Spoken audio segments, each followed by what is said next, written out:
अमावस्या के दिन आप किसी भी ब्राह्मण को जो घर में बुला करके भोजन कराते हैं, जो भी अपने सामर्थ्य अनुसार दान दक्षिणा देते हैं, तो ये आपके पितरों के अकाउंट में जुड़ता चला जाता है। ये आपके पितरों के अकाउंट में जुड़ रहा है। उनको मोक्ष दिलाने के लिए ये बहुत उपयोगी उपाय है दोस्तों, जो मैं आपको बता रहा हूं। किसी की जन्म कुंडली में शनि नीच राशि में है, पिता की भी, खुद की भी और बेटे की कुंडली में भी, ये भी एक इंडिकेशन है।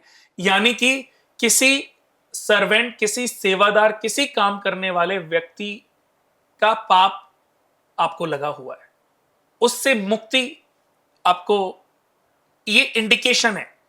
अब इसका सही दान के लिए आपको, मैं ये नहीं कहता हूं ऐसा करोड़ों में कोई एक फैमिली होगी, बिल्कुल 1 2 4 5 करोड़ में कोई एक फैमिली होगी जिसकी कुंडलियों में ये इंडिकेशन देखने को मिलते हैं। सबकी कुंडली में नहीं हो सकते, पर फिर भी दोस्तों मैं बोलूंगा कि अगर आपकी जन्म कुंडली में कोई भी ग्रह नीच राशि में बैठे हैं तो वो एक इंडिकेशन दे रहे हैं। उस इंडिकेशन को समझ के उसके दान करनी चाहिए। उसके जो भी उपाय हैं वो विधिवत रूप से जरूर करने चाहिए। हर ग्रह का हर भाव में होना योग कारक भी है और दोष कारक भी है।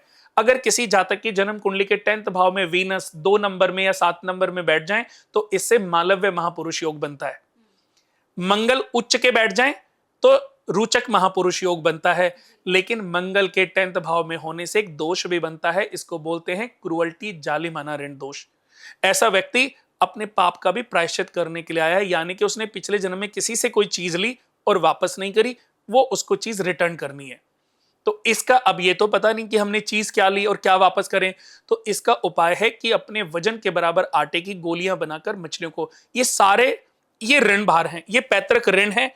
एक पितृदोष कि घर में डेथ हुई और उसको मुक्ति नहीं मिली, इसको पितृदोष कहते हैं। हमने अपने जीवन में जो पाप कर्म किए हैं, किसी की लड़की या बहन की हत्या करना, हद से ज्यादा जुल्म करना, बहन का ख्याल ना रखना या किसी लड़की को धोखा देना, इससे कन्या बहन ऋण का दोष लगता है।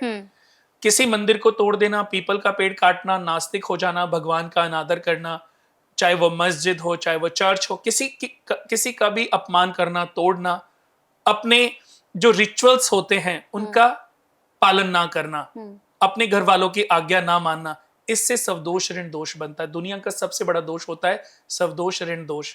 इससे बड़ा कोई दोष नहीं होता। जब 5वें घर में शुक्र शनि राहु केतु बैठ जाएं तो सवदोष ऋण दोष होता है और ये हमारी 90% ग्रोथ को खा जाता है। तो हर व्यक्ति को चाहिए कि पहले अपने इन ऋण भारों से मुक्त हों। तो दोस्तों पहले तो हमें यह समझना है कि हमारी कुंडलियों में पितृदोष है कि नहीं है, फिर पितृण दोष है कि नहीं है। पितृदोष और पितृण अगर आपकी जन्म कुंडलियों में बने हैं तो मेरा इनको करने में, इनके सॉल्यूशन करने में कोई बहुत पैसे खर्च नहीं होते। सूर्य विष्णु यज्ञ सवदोष ऋण दोष के अलावा सारे उपाय बहुत आसान है और वो दान है। पत्नी ऋण दोष है तो किसी गौशाला में जाकर के 100 गायों को चारा खिलाना और पत्नी की केयर करना। कन्या बहन ऋण का दोष है, बहन का ख्याल रखो, पीले रंग की नोकोड़ियां जलाओ, जल प्रवाह करो। किसी की लड़की के साथ आप अभद्रता पूर्वक बात ना करो। जैसे आप अपनी बहन का ध्यान रखते हो ऐसे दूसरों की बहनों का भी ध्यान रखो, तो आपकी कुंडली में कभी कोई दोष आपके कर्मों से उत्पन्न होता है। हम जो क्रिया करते हैं वही तो कर्म है। अच्छा किया वो अच्छा कर्म है, जो बुरी क्रिया की वो बुरा कर्म है। ठीक है। कुणाल जी, जैसे एक और बात कही जाती है कि पितृपक्ष के दौरान अगर बच्चे होते हैं, जो बच्चे होते हैं जिनका जन्म होता है, कहते हैं कि उनकी लाइफ जो है वो पूरी जिंदगी स्ट्रगल करते रहते हैं। क्या ये सच है? नहीं, ये बिल्कुल भी नहीं है।